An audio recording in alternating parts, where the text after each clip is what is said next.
Et d'ailleurs, ils sont 7, sont très nombreux, mais c'est étonnant parce que là, on voit, c'est une petite parenthèse, hein, et 2 femmes hein, sur la couverture, mais parmi les 7, il n'y a pas une seule femme aussi, hein, d'ailleurs. Oui. Parce qu'il a des trentenaires, par exemple, Delphine Bateau et Sandrine Masquier ou Renifé Lebriti, qui peuvent représenter aussi des chances d'avenir aussi pour le Parti Socialiste. Absolument, c'est une question qui nous a beaucoup interrogé avec Sandrine quand on a préparé le livre. On a fait la liste des gens qui pouvaient potentiellement être premier secrétaire de cette génération de Quadra ou jeunes quinquas. Et en faisant la liste, on s'est rendu compte qu'il n'y avait que des hommes. Et on a voulu comprendre pourquoi, parce que dans la génération supérieure, il y a des femmes, c'est Ségolène Royal et Martine Aubry. Dans l'inférieur aussi d'ailleurs. Et dans la génération inférieure, des trentenaires aussi. Il y a Olivier Petit, Delphine Bateau, Sandrine Masquier, plusieurs.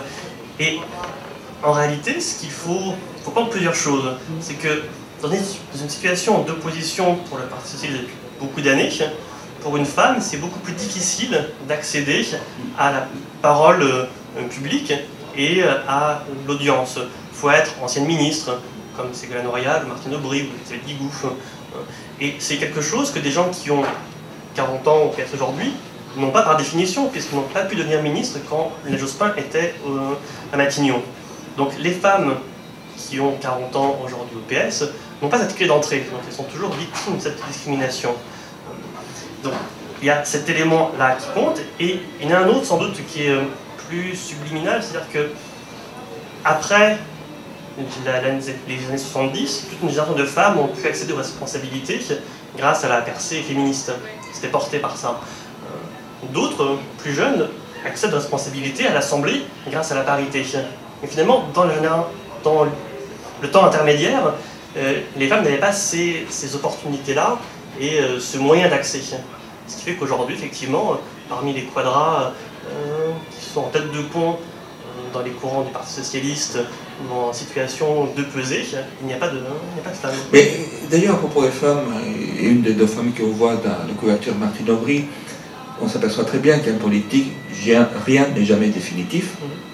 Martine Aubry, pendant très longtemps, on l'a pensée morte politiquement, mais il a eu les élections municipales, et vous en parlez très bien d'ailleurs, l'année dernière, et c'est une sorte de renaissance pour elle. Alors c'est une sorte de renaissance, mais elle y pensait, en tout cas on y pensait pour elle auparavant à devenir première secrétaire. Pourquoi? Parce que dans le casting pour trouver un successeur à François Hollande... Vous donnez un casting très large, là, et Oui, on a un casting très large, mais parmi les grands, entre guillemets, on parlait de Ségolène Royal, de Bertrand Delanoë. Finalement, Martine Aubry avait sa carte à jouer parce que ancienne ministre, donc une crédibilité, une femme, donc un aspect renouvellement, malgré tout, de l'expérience. Et donc elle pouvait incarner ce besoin au sein de la gauche, notamment aussi par cette réforme qui est la marque profondément les 35 heures. C'est un marqueur idéologique, et dans un parti socialiste qui s'interroge sur sa ligne, ça pouvait compter. Finalement, face à Nicolas Sarkozy, peut-être que le meilleur symbole pour la gauche était celle qui avait porté cette réforme tellement décriée, tellement critiquée par la droite.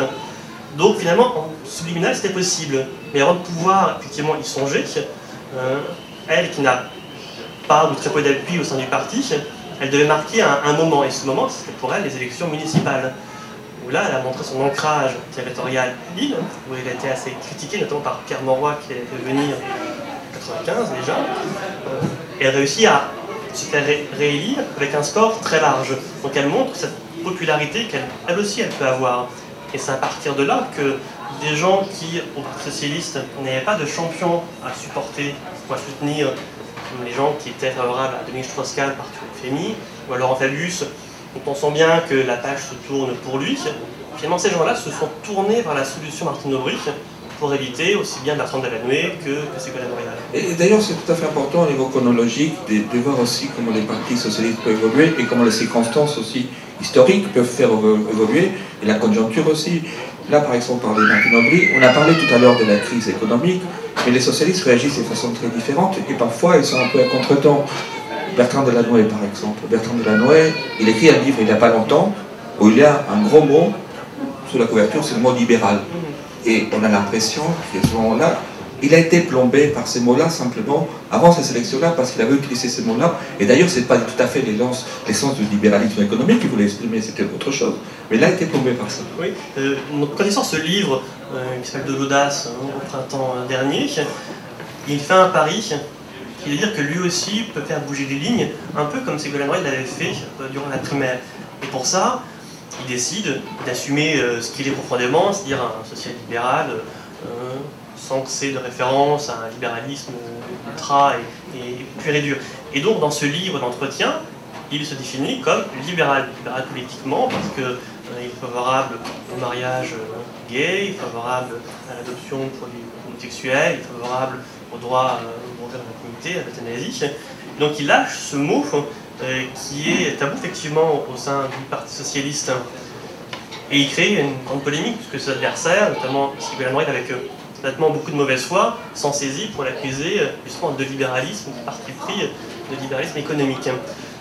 Mais quand il fait ça, tout le monde est bien conscient de l'opération de communication, et finalement, il fait une erreur de lecture politique, puisque ce n'est pas la demande au sein du Parti socialiste à ce moment-là. La crise c'est déjà un peu sous-jacente, puisqu'on parle déjà des subprimes, et on sent bien, on le voit aujourd'hui, on l'a vu au congrès de Reims, la demande c'est un ancrage plus à gauche, c'est davantage de social. Et donc, à partir du moment où il a fait ce mauvais calcul de positionnement, son statut de favori commence à s'effriter, et les gens socialistes cherchent une autre solution. Ségolène Royal, Martine Aubry. Et d'ailleurs, vous dites à un moment donné que les socialistes reviennent à ce moment-là sur les fondamentaux de leur histoire politique, mais en même temps, si on veut voir sur la très longue durée, et depuis 2002, ils s'étaient, comment dire, un peu orphelins de quelque chose. Donc, et c'est les moments où il faut trouver un leader, mais en même temps, Lionel Jospin, c'était un grand vide aussi, et de les partis socialistes. On a vu la crise du PS là, l'an dernier, mais en réalité, elle remonte à loin, et même à très très loin. Il y a, vous dites sur... On va arriver au congrès des tours, comme ça vient. Presque, mais c'est presque. Il y a 2002 qui est une date importante, puisque 2002, Lionel Jospin, qui objectivement a un bilan plutôt positif, puisque le chômage a diminué, se fait battre comme rarement un socialiste peut se faire battre à la présidentielle, c'est devancé par l'extrême droite. Il disparaît. Le problème, c'est pas qu'il rende son poste, pas qu'il a été battu. Dans d'autres pays européens, ce serait normal qu'il démissionne de ses fonctions, mais il disparaît. Et donc, il empêche le Parti socialiste de faire le bilan de cette période, de savoir ce qui a fonctionné, de ce qui n'a pas fonctionné, pourquoi son électorat s'est dispersé. Et donc, cette crise-là, elle n'a pas été réglée durant les 5 années qui ont suivi. Mais elle n'a pas été réglée parce qu'elle est sans doute encore plus profonde, et probablement que le PS paye encore la période Mitterrand. C'est-à-dire, si aujourd'hui, les gens, les éléphants, entre guillemets, qui sont à la tête du PS, comme Ségolène Royal, Martine Aubry, sont toujours aux commandes, sont des enfants de la génération Mitterrand, c'est pas indifférent que la crise se continue avec ces mêmes personnes.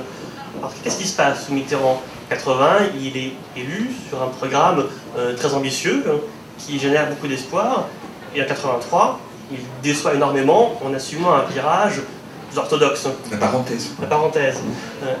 Et le PS n'a jamais su expliquer ce moment. Jospin, qui était premier secrétaire à cette époque-là, avait une phrase, la parenthèse, comme si on pouvait refermer la parenthèse et revenir à la vraie identité de la gauche, alors que c'est pas aussi simple. Et de tout ce travail-là, le PS a eu beaucoup de mal à le faire durant les 20 dernières années, ce qui explique le long cycle de défaites, que ce soit à 86, que ce soit à 93, qui est une défaite magistrale, puisqu'il n'y a plus qu'une cinquantaine 53 députés, c'est ça. À l'Assemblée. 2002, c'est terrible. 2007, c'est une élection qui a priori été gagnable, ils la perdent. Parce qu'au fond, le PS court après son idéologie. Il a cru, il croit encore pour une partie sans doute, qu'il doit s'adapter à la mondialisation, ce qui est juste, mais il ne sait pas comment faire. Et beaucoup de gens au PS pensent qu'il faut s'aligner sur des recettes, celles des autres, que ce soit celles de l'extrême gauche ou celles de la droite.